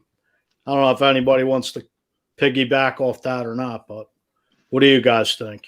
Well, I think that Jim Schwartz has had a pretty good run in Philadelphia, and now I think it's time for him to move on. And as I've talked about so many times, the only way that this team is really going to get better is to pull that rubber band way back before slinging it forward. Because if you just make some minor changes, I don't think that that's going to give us the prize that we ultimately want, which is why, the Eagles are going to have to make some big-time decisions at the end of this year, whether it means getting rid of Carson Wentz or Fletcher Cox or Zach Ertz, and Jim Schwartz is leaving. And who knows, as Angel said in the beginning of the show, maybe Jim Schwartz is playing coy and maybe he'll end up getting a head coaching job somewhere. Crazier things have happened. But the Eagles obviously need to do something. They didn't have a very good run defense this year. And hopefully they'll be able to make some adjustments in the offseason so that they can be a relevant team next year. They're definitely going to have the opportunity to do it between a high draft pick and unloading some cap salary with Carson Wentz and maybe Zach Ertz and Fletcher Cox and playing a last place schedule. I mean, I know that the Eagles go to Detroit next year, but believe it or not, the Eagles haven't won in Detroit in close to 11 years. So, all because you see the Detroit Lions on the schedule doesn't mean that it's an automatic W. No, I think. Go ahead, Joe. Oh, okay. Yeah, I don't know. I'm glad to see Jim Schwartz go. I think that even when he had a lot of talent there with Malcolm Jenkins and everyone else, like you're saying, in the Super Bowl, but that whole season, Malcolm Jenkins had to cover up like holes of like stuff in his scheme, like playing off the guys so much. I don't know if he didn't have confidence in his guys. But it was said that Jim Schwartz had a lot of say over the guys he got, and he liked to get these old guys that he had in Detroit and people. I guess he was with the Bills at one point. He liked to get all these other guys, but it just seemed like he would stick, just like the Eagles. He would stick too close to the veterans that he had, and just I don't think he's a scapegoat. I think the injuries are used as a scapegoat. I think Jim Schwartz just I agree he had his run. I'm looking forward to seeing someone fresh. Because it just seems like the basic stuff was just bad. Like our guys couldn't man to man. I don't know if that's a coaching of the people we draft, but it's just I don't like the philosophy. If we got to switch to a 3-4, that's great. We got to make sure that it works for the overall team, because we saw in the 4-3, Javon Hargrave, you thought he would be great at wreaking havoc and going one-on-one and getting up the field. Well, he sucked at it. He didn't do good. Those guys are brought in to help, and they didn't help really relieve Fletcher Cox at all. We still, I don't know.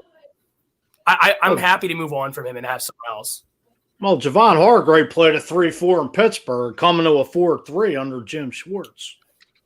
Yeah, he did, but I think the reason they got him was because they thought that they saw how he could like maul when he got in those blitz packages with Pittsburgh. I guess they used that, or Howie mistakenly used that as thinking he'll do good here when he's freed up and it's just about to get up to the quarterback, use the wide 9 technique. Maybe that's what they thought, but it obviously didn't work out. So that's my point also, is that if you're going to get guys, make sure they fit in the scheme. Like, I know you can't always do that, but all right. I don't know. Like, not every stud defensive player is going to be able to fit the scheme. I mean, look at Nnamdi Asomugha, Dominique Rodgers-Cromartie.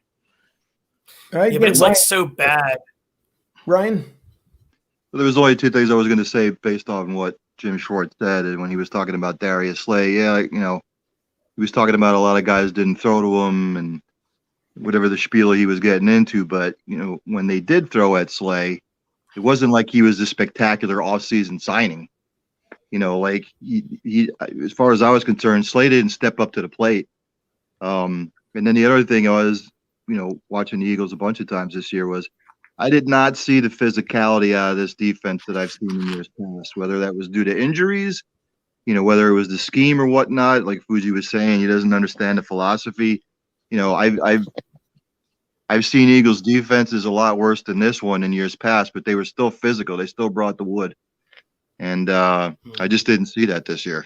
Well, to me, this defense really don't have no swagger. I mean, it's somebody was a few weeks ago, Seth Joyner ripped into Fletcher Cox. Like somebody tried comparing Fletcher Cox to Jerome Brown, and Seth Joyner went the hell up because it's staying up. Jerome Brown was double and triple team with Reggie White next to him. Jerome Brown could shut down the run. I mean, collapse the pocket. Boom.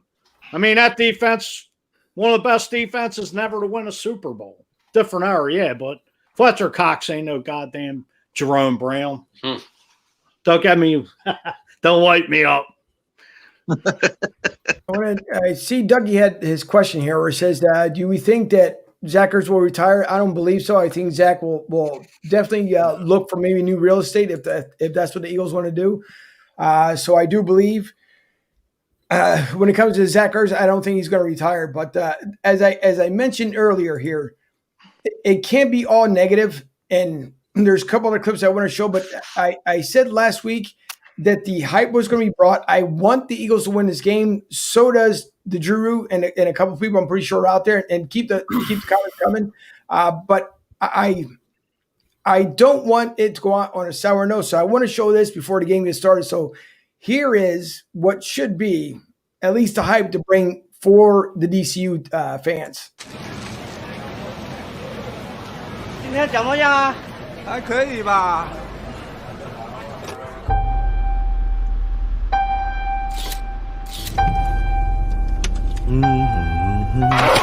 Birds flying high.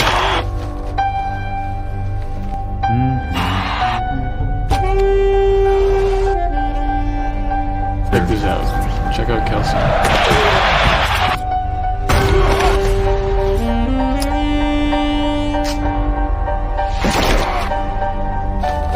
Breeze drifting by.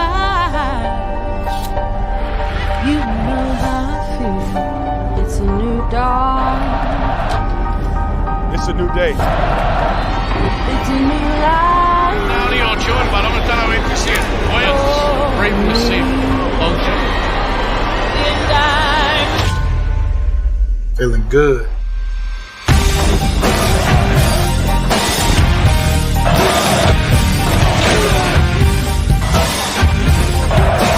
Fourth down and about 2. Birds flying high. You know how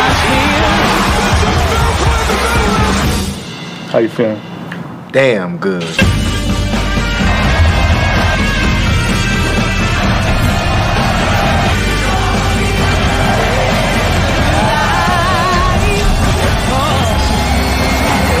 You ready? Let's make this money. And I'm feeling good.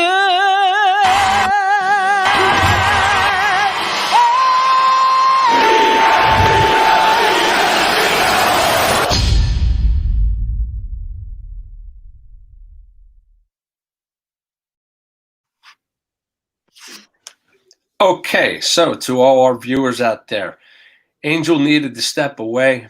I know behind the scenes he said that he wasn't feeling too well and he tried to gut it out for as long as he could. So the four of us are going to do our best to take it home for the final half hour before the end of the show.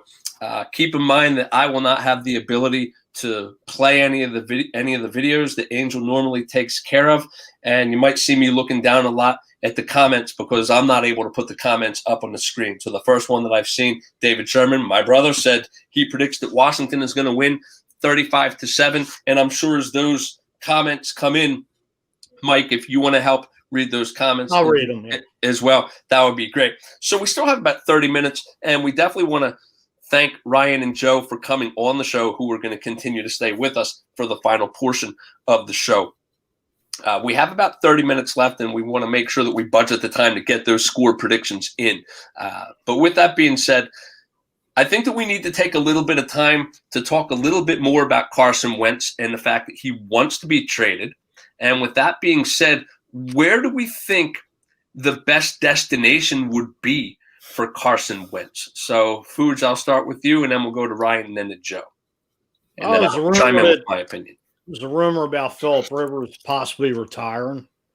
Indy definitely with Frank Reich. I mean, Denver seems like they've been looking for a replacement for Peyton Manning for years. Whether if Drew Lock's, the answer to that, that's another destination. Mitch Trubisky, I mean, Chicago didn't pick up his option last year. Maybe the Bears. Trying to think if there's any other. I know there's the Jets. Who knows? I think they're picking second overall right now. I mean, Joe Douglas being up there, being familiarized with Carson Wentz, couldn't bring him up, up 95 north. Trying to think if there's any other teams that would be. I'm sure somebody will take. I mean, Pittsburgh's been mentioned. Because who the heck knows with Big Ben out there. Yeah, it'll definitely be interesting to see. Ryan and Joe, I'd like to get your opinions on it as well, where you think the best fit or a good fit would be for Carson Wentz next year, being that it's come out at this point that he wants to be traded. Yo, go ahead. Joe, you want to go? Okay. Yeah, I mean, everyone's saying the obvious Colts. I mean, that's probably the first one. I mean, everyone's saying because Frank Reich. I know it's redundant, but it's true. I agree with what Thomas was saying. I could also see the 49ers. Someone said earlier, they said the Patriots. I mean, if the Eagles are working with them to facilitate a trade, it's certainly possible. But I'm really feeling like the Colts. I agree with the Pittsburgh idea. I mean, if Big Ben constantly says he wants to retire, then he doesn't retire. So if he doesn't go out on the sunset this year and get a ring again, then it's very possible Carson Wentz would go there. But he'd have to go to a place where, if the rumors are true about him doing his own thing, he'd have to go with a coach that can work with that, because it seems like Doug wants to have a system and to run it. Carson wants to kind of do his own thing. So you're going to have a coach that's adaptable. So Frank Reich, and I would say the 49ers also, because that coach is young and seems like he's cool with players and seems like he can kind of get the best out of them and work with them. That's my predictions, really. The Colts and 49ers is kind of where I'm saying at the top, but could be wrong. And it'll definitely be interesting to see. And to the viewers out there, we definitely encourage you to leave comments about where you think Carson Wentz would be a good fit next year. Ryan, before we get your input on where you think Ryan Wentz would be a good fit next year, wouldn't it be interesting if Carson Wentz ended up going to Minnesota next year and was slinging the ball to Justin Jefferson, right? Everybody in this town has given Howie Roseman the business about how he can't draft, and he ended up drafting Jalen Reagor, and he should have drafted Justin Jefferson. Minnesota didn't make the playoffs this year. Kirk Cousins, formidable quarterback, but he hasn't really won a whole lot in Minnesota. So, we're not experts here. At least I'm not an expert, so I don't know whether Kirk Cousins is under contract. But do you think he is? Okay, well, do you think that he would be a good fit in Minnesota? I would be shocked and flabbergasted if he does not wind up in Indianapolis back with Frank Reich. I think Frank Reich knows how to talk to him. I think he knows the way Carson Wentz thinks. The two of them, putting their heads together. And if you got Jonathan Taylor and Nyheim Hines in the backfield that can take all that pressure off of Carson. Now, they don't have the greatest stable. I mean, I know they have T.Y. Hilton and Zach Pascal has come on a little bit this year. If they could add one more decent receiver, I understand the Minnesota thing. You have stable receivers and you have Dalvin Cook in the backfield and whatnot. I just don't see him in Minnesota. I just think there's only one possible destination. Whatever Philly can get for him to send him to Indy. I think Phillip Rivers is done after this year. He's not going to win a Super Bowl. Nope. He's a borderline future Hall of Famer. But Frank Reich, when it comes to Carson Wentz, is his quarterback whisperer. And I just don't see any other destination other than Indianapolis for Carson Wentz. Do you think that it would make any difference with Carson Wentz playing in a dome as compared to cold weather situation? Do you think that that would have any bearing on Carson Wentz's success or failure? No, I don't. Oh, good. Right. I mean, having 8 games in the dome, whether you're outside in a dome, it all comes about who your opponent is, the game plan, the scheme. Do you match up well? Fuji can attest to this. It's all about matchups, man. It's all about matchups, and you have to put your players in the best position scheme-wise, to succeed. So whether Carson Wentz is playing in the dome or not, I'm not a big fan of dome football anyway. There's too much that can go wrong with injuries and stuff like that. Football's supposed to be played outside. But I just, we'll see what happens in the offseason, but I just can't see anywhere else Wentz going but Indy. I would say he could play in the dome. I mean, he's from North Dakota State. They do have a dome where North Dakota State plays, so he's used to the cold. That's what the environment he grew up in. I can't see why he couldn't play in the dome, but couple questions here. Mike Klein goes, my high school needs a quarterback. Rick Marcus, hey, doing Rick? Thanks. He goes Eagles 20, team 20. And Mike Klein also says, I hear we can't move him because of the cap situation. Is that correct? I was listening to Joe Banner on an interview, and Joe Banner said they could move Carson Wentz. It frees up some of the cap space. The Eagles will probably take about a $34 million cap hit, but for the next couple of years, it'll free up a lot of money. As far as he said, they're better off getting rid of him now rather than eating that contract for over the next 2 to 3 years. So you'll take the $34 million hit, but down the road, you'll be able to have more cap space to maneuver with. And now that this question has come out, and it looks like Carson Wentz is going to get moved in the offseason, and it's going to free up some money, do we believe that Jalen Hurts is the answer? And if he is, what kind of credit should Howie Roseman get for drafting Jalen Hurts in the second round? I think it's too early to tell. That's such a great question. I think it's too early to tell with these games. I mean, he's got, his upside, he's got a lot of potential, but who the heck knows? Yeah, and I would agree with that. I mean, we've only gotten a pretty small sample of what Jalen Hurts can do, and the numbers might be skewed a little bit next year if they're playing a last-place schedule and they get a little bit healthier on that offensive line, or maybe they get that impact receiver. Nobody really knows. Personally, long-term, I don't know if Jalen Hurts is the answer, and that's nothing against Jalen Hurts. In his first start, he found a way to beat New Orleans, a team that, was playing their third game in a row on the road, but at that point, they were the number one team in the NFC, and Jalen Hurts found a way to beat him, and he looked pretty sharp in the game against Arizona. But at this point, he only has a couple of games under his belt. Let's see what he can do in a full season. I'm not convinced that he's going to be the answer. And the question in the offseason is going to become, if Eagles management does not believe that he's the answer, do you draft another quarterback? Do you get do you get Justin Fields from Ohio State? Try to find a way to trade up and get him. And I just don't know the answer at this point. But if Jalen Hurts is the person who they go with for the rest of the year, and he turns out to be the guy, then does Howie Roseman get the credit? And I posed this last week in a halftime show when Jalen Hurts was looking pretty good against Dallas. Does he get the credit? I'd say, I know I'll probably get shot for this, but I would say bring Wentz back and let him battle it out in camp and let the best man win the job if Wentz is fixable.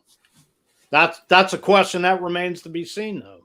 I mean, that's again if he's fixable. The problem is you also had Nate Sudfeld that you've been waiting in the background now for a while, and I feel bad for Nate because of course then Jalen comes in here again, surprise to everyone on the last draft, but you have Nate who's been waiting, Jalen obviously who wants to be somewhere, and again we talked about it a couple of shows ago where it could be that this could be the audition factor for Jalen Hurts if they end up moving stuff around.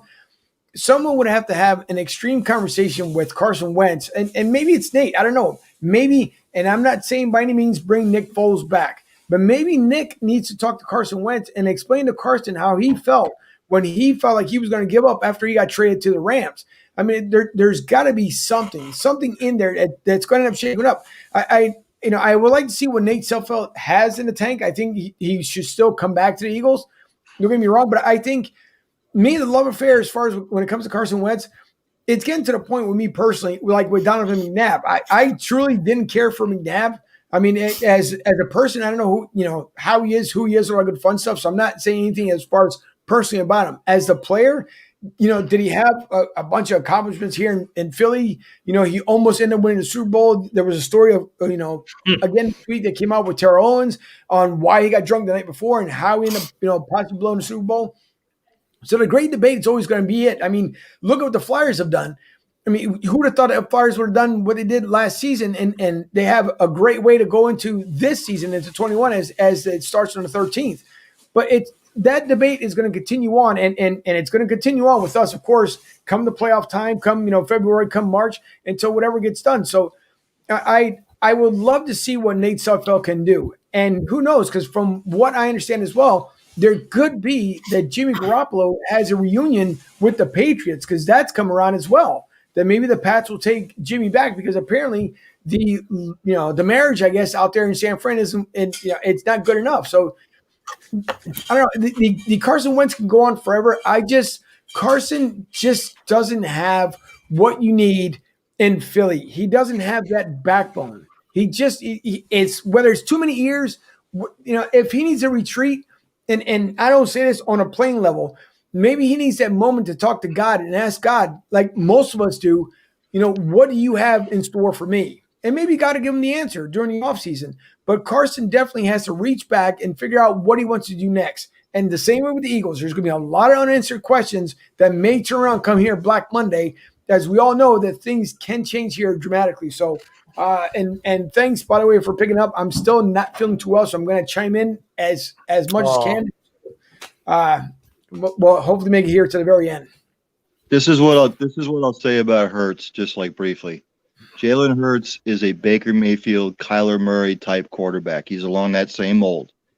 And what Philadelphia's management has to decide in the offseason is, do we stick with this guy and are we going to put the pieces around him? And I'll tell you why Hurts has the backbone to play in Philadelphia. I'm not saying he's the answer. He went to Alabama. He loses his job. He sucks it up. He doesn't say a word. He stays at Alabama. He leads them to a win to get them into the national championship game. And then he's got to relinquish that again. And then, of course, all that went down. He decided to transfer to Oklahoma. But he has the backbone to deal with a lot of stuff, and he's dealt with a lot of stuff. So when people say, does Hurts backbone to be in Philadelphia? Yes, because he's been through a lot. He's the opposite of Wentz. You guys have already mentioned it. Wentz wants to do things his own way. He doesn't care who it is. And Hurts has a fiery passion about him. Wentz doesn't. So, they're just going to have to decide in the offseason, are we going to stick with this guy and do we want to put the pieces around him?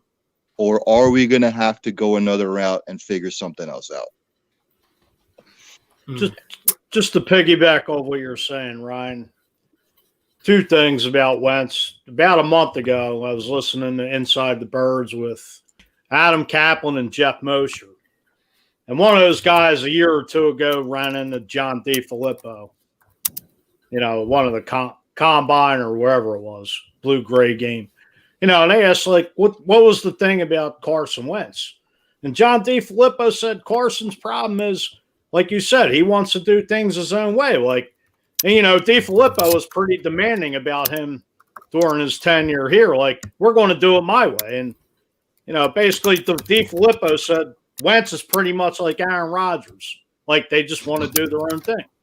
And about Jalen Hurts, just to listen to what you're saying, his father was his high school football coach. And the kid, to me, has the upside of the confidence, like you said. He's got the brass ones to play in Philly. He's got the confidence. Like they always say, the most popular player on the football team is the backup quarterback. Am I correct? Yes. Mm-hmm. And I think, like you said, I think the kid does have the talent. It's just, can the Eagles put the talent around him to succeed? Well, they're going to. I mean, my thing is with Hurts, I agree. I think that he, I don't know, regardless of, the mistakes, I didn't like some of the picks he threw against Dallas and stuff like that. It seemed like that's something he's going to learn from. But the thing we didn't mention is that he's a really, really hard worker. We said backbone and stuff like that, but he honestly and earnestly works on his mistakes. That's what I like about him. He doesn't think that he's bigger than anybody else. He actually works on his mistakes. And Saban was the one that nearly cried talking about him. That doesn't mean he's the answer, but he's that blue collared guy that will do what it takes to better himself, and he'll do it for himself and for those around him. He's a team player. So I think what they're going to do is they're probably going to build around him, but they're going to still have something.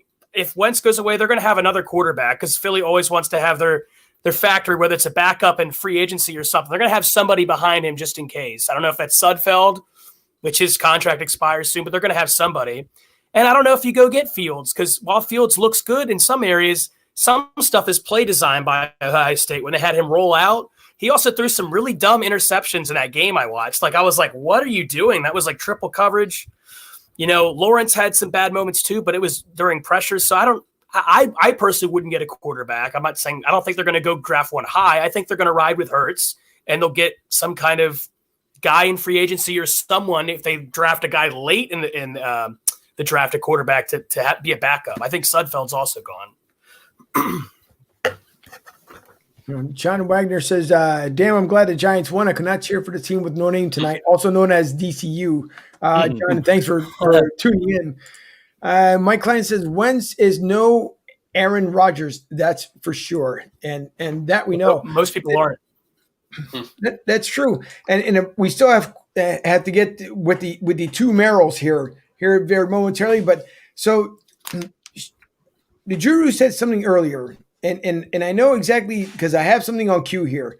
We know Mike Fuji mentioned earlier that it could be coming to an end as far as the players when it comes to Super Bowl 52 that's on the current roster right now. So if we're going to send it away, and I know the Drew is dying for this one because I can see in his face that he's dying for this video to play. So if we have to take out, unfortunately, for one last time, this particular video, just so everyone can feel good in Philly. And of course, we don't own the rights to this in YouTube, just to let you know that we don't own the rights to it. But I know it burns deep in the Drew household.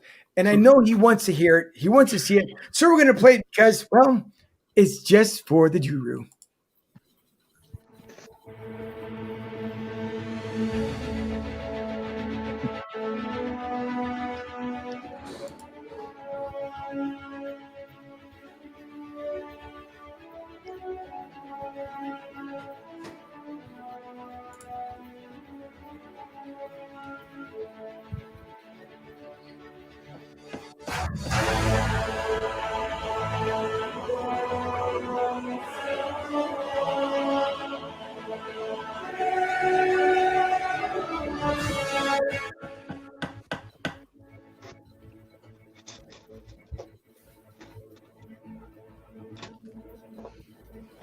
Steps up. He is going deep, and it is caught by Alshon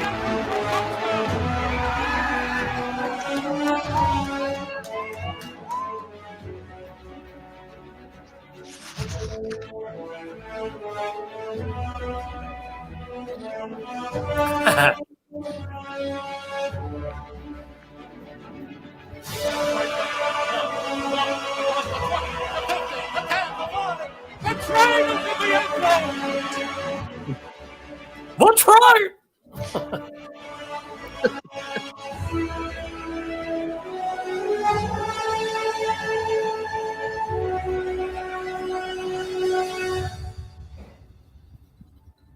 Oh yeah.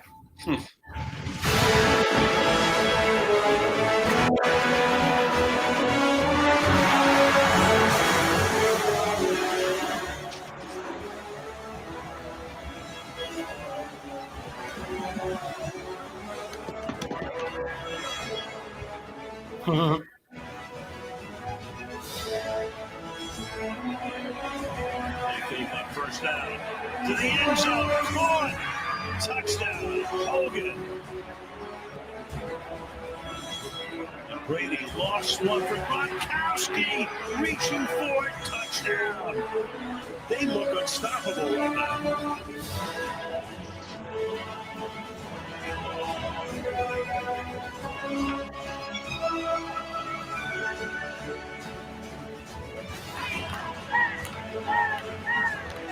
BDN.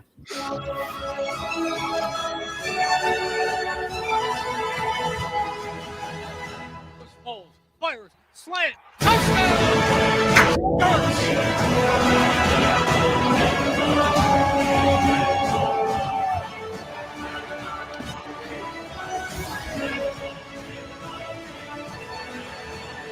Brady gets hit, the ball is out, and Philadelphia has it. Oh, they're in that turnover. We fight for it. Thank you, God.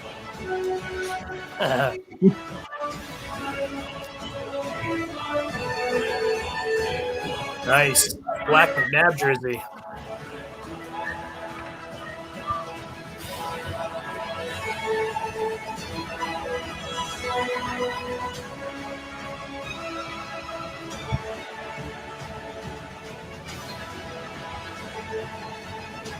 Philadelphia Eagles are Super Bowl champions.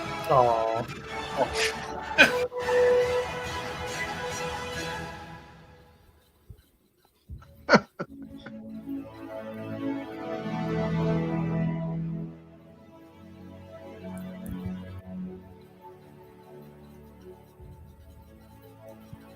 I love the Kobe clip too.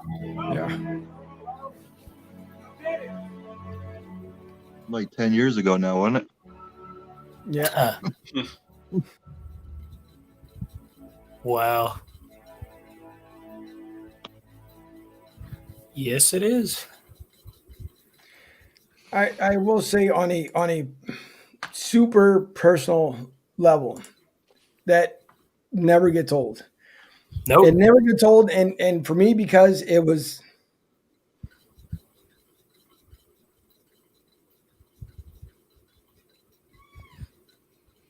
the ultimate prize, the thing we've been waiting for, and our generations of families that's passed have been waited for forever. Yeah, it was. I will say personally, the worst year of my life, and the biggest turnaround in my life.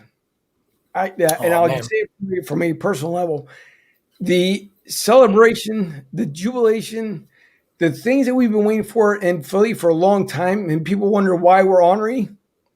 That itself, in that video, wraps everything that could have been, even as 2020 has gone, and we hope that 21 is a lot better. That kind of wraps up everything that went on. So if we've seen the last of the 52s this season, God bless them all, wherever they go and wherever life journey may take them.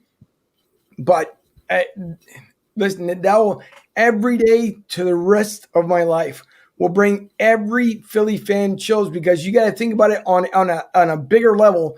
How many people went to the graveyard that night and poured one out for a family member, a friend, because we had waited so long? So that's why I said I didn't want to go out on a negative note, because the Eagles have to beat DCU tonight. And I see Mike Klein's comment and someone else coming in here. But sorry if I got a little emotional, but it's just it was just big. Mike says, doesn't that make it a lot better? Still blue and green here in Tampa till they die. So And Philly, ironically, as Sherman has his shirt on. Thanks for the memories, and listen, we do appreciate it. So, Sherman, that was for you because I know you've been dying to see that video. So that will go away as the 52 folks are probably going away as well. I know we have about 5 minutes or so left before the game starts. Yeah, so I guess we should get into score predictions. Somebody put on Twitter last night, hey, what is your bold prediction? And the person who put this on Twitter, I don't remember who it was, but they said that Travis Fulgham would be the Toyota player of the game. And I quickly responded with my bold prediction. So once I put it out there, I'm not changing it. My bold prediction for tonight, final score, Eagles 12, DCU 12.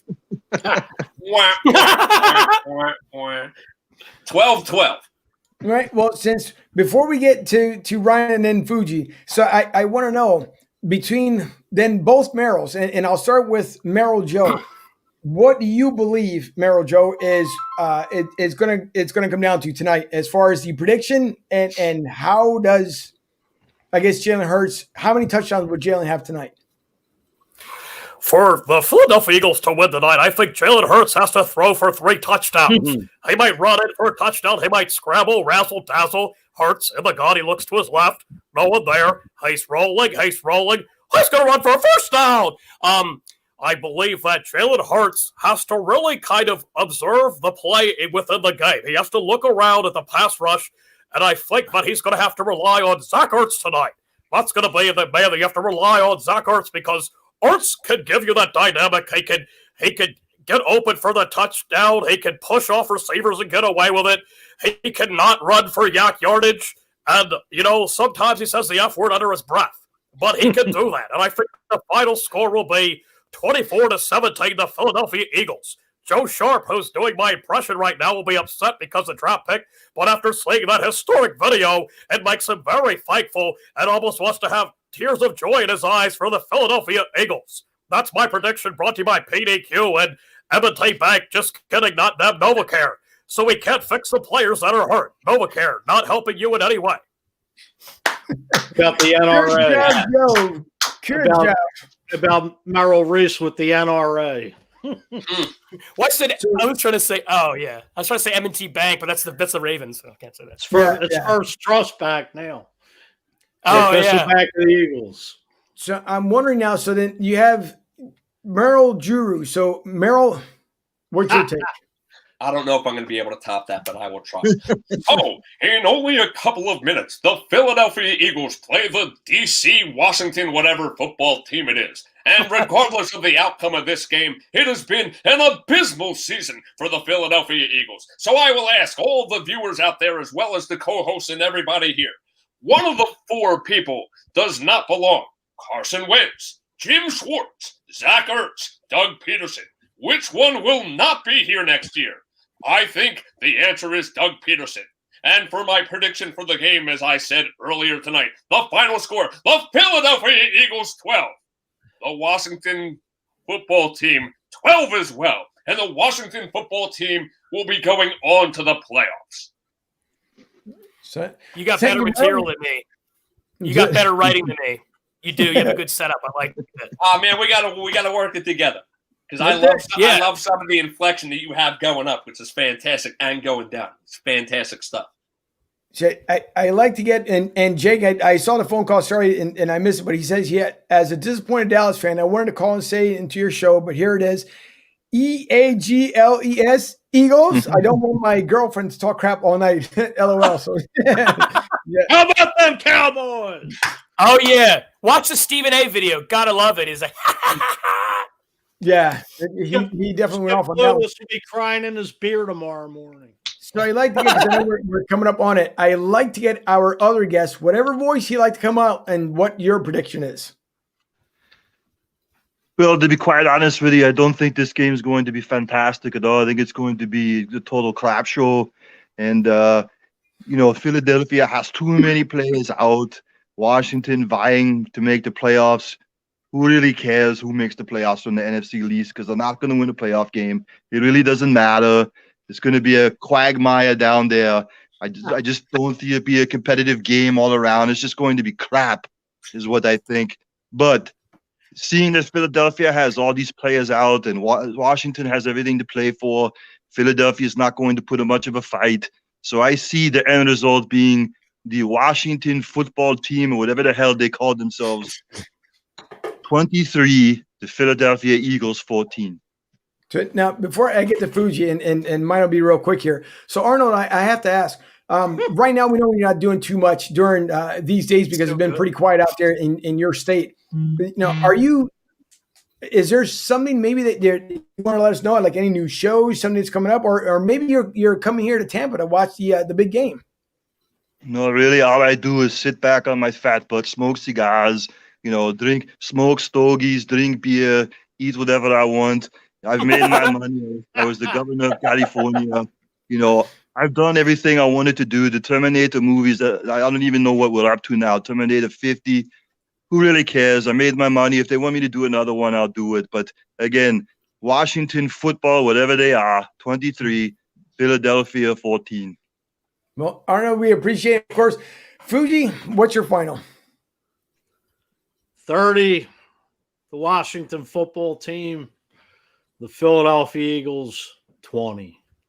Now, I will say for Jake's behalf, and I think this is going to be the one that, of course, the Eagles. And sorry, Jake comes on. Jake says, "Wow, that's a great impression."